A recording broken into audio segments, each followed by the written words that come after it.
O Senhor esteja convosco. Proclamação do Evangelho de Jesus Cristo segundo Lucas. Naquele tempo, Jesus dizia aos discípulos: um homem rico tinha um administrador que foi acusado de esbanjar os seus bens. Ele o chamou e lhe disse: é isso que ouço a teu respeito. Presta contas da tua administração, pois já não podes mais administrar meus bens. O administrador então começou a refletir: o Senhor vai me tirar a administração. Que vou fazer? Para cavar, não tenho forças. De mendigar, tenho vergonha.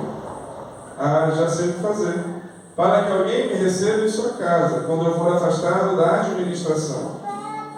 Então ele chamou cada um dos que estavam devendo ao seu patrão e perguntou ao primeiro: quanto deves ao meu patrão? Ele respondeu: 100 barris de óleo. O administrador disse: pega a tua conta, senta-te depressa e escreve 50. Depois ele perguntou ao outro: e tu, quanto deves? Ele respondeu: 100 medidas de trigo. O administrador disse: pega a tua conta e escreve 80. E o Senhor elogiou o administrador desonesto, porque ele agiu com esperteza. Com efeito, os filhos deste mundo são mais espertos em seus negócios do que os filhos da luz. E eu vos digo: usai o dinheiro injusto para fazer amigos, pois quando acabar, eles vos receberão nas moradas eternas. Quem é fiel nas pequenas coisas, também é fiel nas grandes. E quem é injusto nas pequenas, também é injusto nas grandes. Por isso, se vós não sois fiéis no uso do dinheiro injusto, quem vos confiará o verdadeiro bem? Se não sois fiéis no que é dos outros, quem vos dará aquilo que é vosso? Ninguém pode servir a dois senhores, porque ou odiará um e amará o outro, ou se apegará a um e desprezará o outro. Vós não podeis servir a Deus e ao dinheiro. Palavra da salvação.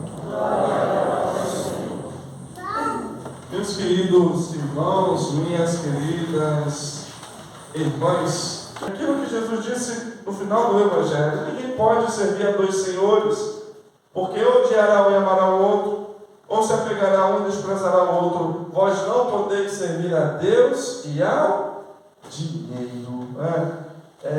Nós podemos olhar para realidades absurdas assim, de tantos e tantos dinheiros que é desviado, mas temos que ter muito cuidado, porque, como disse o Evangelho, quem é fiel no pouco é fiel no muito, e quem não é fiel no pouco também não será fiel no muito. Muitas vezes isso acontece nas pequenas coisas, nos nossos pequenos negócios, nos nossos pequenos relacionamentos, Nós vamos querendo tirar vantagem de tudo, nós vamos querendo ganhar cada vez mais para nós, no pouco. Porque o dinheiro que está falando aqui, a palavra em aramaico é mamona, são os bens materiais, é o conforto material para essa vida. E quando nós, meus queridos, na nossa vida, vamos gastando todo o nosso tempo, nossa energia, nossas forças para ter mais, ter mais, ter mais e ter mais, nós um dia vamos colocá-lo em primeiro lugar na nossa vida e nós vamos fazer dele o nosso Deus, o nosso Senhor. E isso é um grande perigo que todos nós, dos mais pobres aos mais ricos, podem cometer. Quando nós começamos, eu não posso ir na reunião do grupo, eu não posso ir rezar, porque eu tenho que trabalhar, tenho que fazer hora extra para ganhar mais dinheiro, para dar uns meios melhores para o meu filho, meios materiais que eu não tive. Quando a gente troca o dia do Senhor pelo dia do trabalho, aí chega de noite, eu estou cansado, não tenho como ir à missa, não dá, eu trabalhei o dia inteiro, Deus vai entender. Estou trabalhando para dar um sustento melhor para a minha família, para os meus filhos, para dar aquilo que eu não teve. Será que é isso mesmo? Porque muitas vezes as pessoas sacrificam a própria relação com os filhos. Não dá carinho, não dá amor, não dá atenção, trabalha de todo igual um louco, pensando no filho, será? Não dá o essencial? Muitas vezes, meus queridos, usamos isso como desculpa. Mas nós trabalhamos para ter mais, para ganhar mais, para poder mais, para esbanjar mais, para mostrar mais o nosso ego. E quando nós fazemos isso e começamos a sacrificar a honestidade, começamos a sacrificar a caridade, para ganhar um pouco mais, eu piso no meu irmão, eu jogo para baixo, eu faço o que for possível para poder ganhar mais. Quando nós começamos a sacrificar, é batata. Mais cedo ou mais tarde, o nosso Deus será o nosso dinheiro. As coisas que nós temos, aquilo que nós conquistamos na nossa vida, nós fazemos dele o nosso Deus. E se não somos fiéis no pouco, se nós tivéssemos muito, a gente ia ser mais infiel ainda. E poderemos apontar o dedo e criticar, como é que fulano faz isso, como é que fulano faz aquilo. Mas se no meu pouco eu não coloco Deus no lugar da minha vida e faço desse pouco o meu Deus, se eu tiver muito, eu também vou fazer. Eu vou cometer os mesmos erros. E isso é um grande perigo. Porque tem muitos que vendem a alma para ter mais, para ganhar mais, para possuir mais. E, meus queridos, não podemos nos esquecer, aquilo que Joel disse na primeira leitura é muito sério. Ele fala das pessoas que desviam o dinheiro, que pesam mais, pesam menos, cobram mais, que enganam os pobres. E disse Deus, por causa da soberba desse povo, jurou o Senhor, nunca mais me esquecerei do que eles fizeram. Deus tem uma predileção pelos pobres, pelos mais necessitados.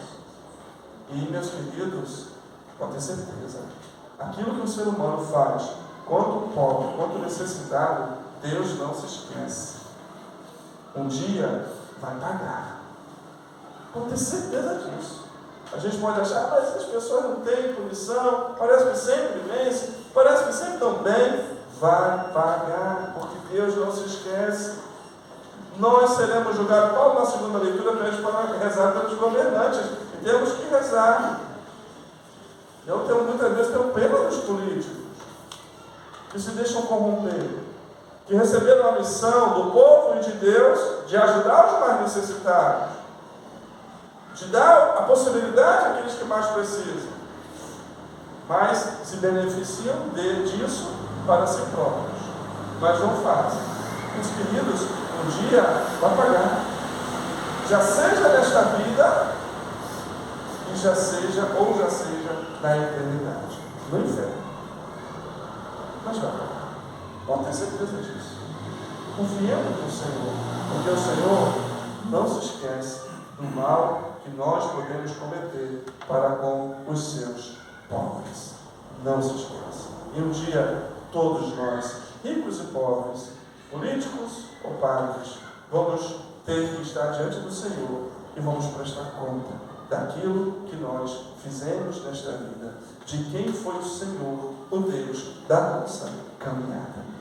Hoje no Evangelho, nós vemos que Jesus, ele elogia aquele administrador desonesto, E parece contraditório que aquilo tudo que o Pai está falando aqui, Como é que Deus elogia aquele homem que cometeu uma desonestidade? Deus não elogia a desonestidade dele, a injustiça que ele cometeu. Deus elogia a esperteza dele para resolver o problema. E diz que os filhos desse mundo são mais espertos do que os filhos do céu. Então o Senhor, ao elogiar a esperteza desse homem, Ele quer dizer para cada um de nós que nós também temos que ser espertos, meus irmãos. Temos que ser espertos, safos nas coisas desse mundo. Temos que buscar, sem dúvida nenhuma, adquirir bens, sem dúvida nenhuma. Isso é natural do ser humano. Mas temos que saber nos utilizá-lo com esperteza. Porque quando nós não somos espertos, ele nos consome. Em vez de nós dominarmos o dinheiro, é o dinheiro que domina a gente. Em vez de nós usarmos o dinheiro para o nosso bem, para o bem dos outros, para o bem da sociedade, nós somos escravos dele e só usamos para o nosso próprio bem. Aí que está a falta de esperteza. Pode ser que alguém se considere esperto por roubar e ninguém vê. Mas de Deus, meus queridos, ninguém pode esconder nada. Deus vê. Os verdadeiros espertos, meus irmãos, são aqueles que conseguem usar bem, com esperteza, dos bens que ganham e conquista nesse mundo. Não para alimentar o seu ego, a sua vaidade, o seu egoísmo. Não para acumular, mas para poder ajudar. No Brasil, uma das pessoas que na sua época mais ganhou dinheiro, sem dúvida nenhuma, foi a irmã Dulce, o anjo bom da Bahia. E o que essa mulher fez com tanto dinheiro que chegava, que ela ganhava de doação? Ela construiu de um galinheiro o maior hospital da América Latina, em Salvador, na Bahia.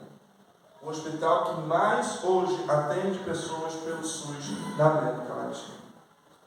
Ela soube verdadeiramente usar os bens que ela ganhou nesse mundo para si própria? Não. Para multiplicar e começar a inaugurar o reino dos céus na vida de tantas e tantas pessoas que diariamente vão lá ser internadas no seu hospital. Milhares e milhões de pessoas que lá vão. Vamos pedir, meus queridos irmãos e irmãs, essa verdadeira esperteza de Santa Lúcia dos Pobres. A esperteza de buscar. Ela ganhou muito dinheiro, mas saber usá-lo. Fazer dele um bem não absoluto, mas um bem mediado, para que um dia possamos ganhar os bens eternos de Deus. Que possamos fazer dos bens que nós possamos conquistar nesta vida umas mãos cheias de obras de bondade, de misericórdia, de caridade, de ajuda, no pouco ou no muito. Porque, como disse o Senhor, quem é fiel no pouco, quando nós somos fiéis no pouco, e qualquer riqueza que nós possamos acumular nesta vida é pouco, porque é tão perecível, porque passa tão rápido, é tão frágil. Qualquer riqueza é pouco. Se nós somos fiéis no pouco, sem dúvida nenhuma, seremos fiéis no muito, que é as riquezas eternas no céu, que esperam para o homem e para a mulher que sabe ser esperto, que sabe fazer e colocar o dinheiro no seu lugar, porque o Senhor da sua vida é Jesus Cristo. Porque quem conduz a sua vida é a sua palavra, e não a ganância por ter mais. Que o Senhor nos ajude a trilhar, a sermos os espertos do reino dos céus. Que assim seja. Amém.